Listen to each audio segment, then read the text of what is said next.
കേരളത്തിലെ പ്രശസ്ത സാഹിത്യകാരനായിരുന്ന വൈക്കം മുഹമ്മദ് ബഷീറിൻ്റെ അതിപ്രശസ്തമായ സ്ഥലത്തെ പ്രധാന ദിവ്യൻസ് എന്ന കഥയിലെ ഒരു കഥാപാത്രമാണ് എട്ടുകാലി മമ്മൂഞ്ഞ്.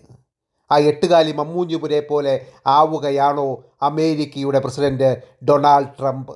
ഈ അടുത്തിടയ്ക്കാണ് ഇന്ത്യയുടെ അയൽ രാജ്യമായ പാകിസ്ഥാൻ ഇദ്ദേഹത്തെ നൊബേൽ സമ്മാനത്തിന് വേണ്ടി നോമിനേറ്റ് ചെയ്തത്. കുറച്ച് ദിവസങ്ങൾ കഴിഞ്ഞപ്പോൾ ഇസ്രായേലും ഡൊണാൾഡ് ട്രംപിനെ സമാധാനത്തിന് വേണ്ടിയുള്ള നൊബേൽ സമ്മാനത്തിന് വേണ്ടി നോമിനേറ്റ് ചെയ്തു. ഇറാനും ഇസ്രായേലും തമ്മിലുള്ള യുദ്ധത്തിൽ യുദ്ധവിരാമത്തിന് മുൻകൈയെടുത്തതിൻ്റെ പേരിലാണ് ഇസ്രായേൽ നൊബേൽ സമ്മാനത്തിന് വേണ്ടി ട്രംപിനെ നോമിനേറ്റ് ചെയ്തതെങ്കിൽ പാകിസ്ഥാൻ അദ്ദേഹത്തെ നോമിനേറ്റ് ചെയ്തത് ഇന്ത്യയുമായി നീണ്ടുനിന്ന 48 മണിക്കൂറോളം നീണ്ടുനിന്ന ഓപ്പറേഷൻ സിന്ദൂർ നിർത്തിക്കുവാൻ ശ്രമിച്ചതിൻ്റെ പേരിലാണ് പാകിസ്ഥാൻ അദ്ദേഹത്തിന് നൊബേൽ സമ്മാനം നൽകണമെന്ന് പറഞ്ഞിട്ടുള്ളത്. പഹൽഗാം ഭീകരാക്രമണത്തിന് പിന്നാലെ നടന്ന ഇന്ത്യ പാകിസ്ഥാൻ സംഘർഷത്തിൽ ഓപ്പറേഷൻ സിന്ദൂറിൽ 5 ജെറ്റ് വിമാനങ്ങൾ വെടിവെച്ചിട്ടതായി US പ്രസിഡന്റ് ഡൊണാൾഡ് ട്രംപ്. എന്നാൽ ഇത് ഏത് രാജ്യങ്ങളുടേതാണ് എന്ന് അമേരിക്കൻ പ്രസിഡന്റ് പ്രസ്താവിച്ചിട്ടില്ല. ഇന്ത്യയും പാകിസ്ഥാനും തമ്മിലുള്ള പ്രശ്നം ഗുരുതരമായിരുന്നു. വിമാനങ്ങൾ വെടിവെച്ചിടുകയായിരുന്നു.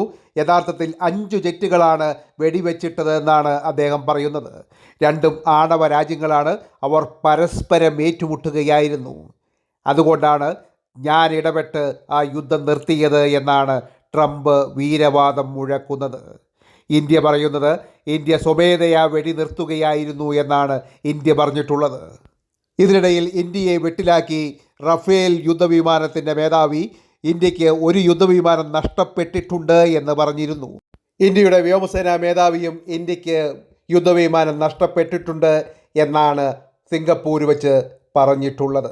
ഇപ്പോൾ അമേരിക്കൻ പ്രസിഡന്റും പറയുന്നത് 5 വിമാനങ്ങൾ നഷ്ടപ്പെട്ടിട്ടുണ്ട് എന്നാണ്. എന്നാൽ അത് ഏത് രാജ്യത്തിൻ്റേതാണ് എന്ന് ട്രംപ് വ്യക്തമാക്കിയിട്ടില്ല. ഓപ്പറേഷൻ സിന്ദൂർ താൻ മൂലമാണ് നിർത്തലാക്കിയത് എന്ന് ഊന്നി പറയുകയാണ് ട്രംപ്. ഇതിലാര് പറയുന്നതാണ് നമ്മൾ വിശ്വസിക്കേണ്ടത്? എന്തായാലും യുദ്ധം നിർത്തിയത് ഇരു രാജ്യങ്ങൾക്കും നല്ലത് തന്നെ. എങ്കിലും ഇന്ത്യ ഇനിയും പാകിസ്ഥാനിൽ നിന്ന് കടന്നു വരുന്ന ഭീകരവാദികൾക്ക് ചുട്ട മറുപടി കൊടുക്കും എന്നുള്ള പേടി പാകിസ്ഥാനുള്ളത് കൊണ്ട് ഇന്ത്യയിലേക്ക് ഭീകരന്മാരെ കയറ്റി അയക്കുവാൻ പാകിസ്ഥാൻ രണ്ടാമതൊന്ന് ആലോചിക്കും. ഉറപ്പായിട്ടും രണ്ടാമതൊരിക്കൽ കൂടി ആലോചിച്ചതിന് ശേഷം മാത്രമേ പാകിസ്ഥാൻ ഇത്തരം നടപടികൾക്ക് മുതിരുകയുള്ളൂ.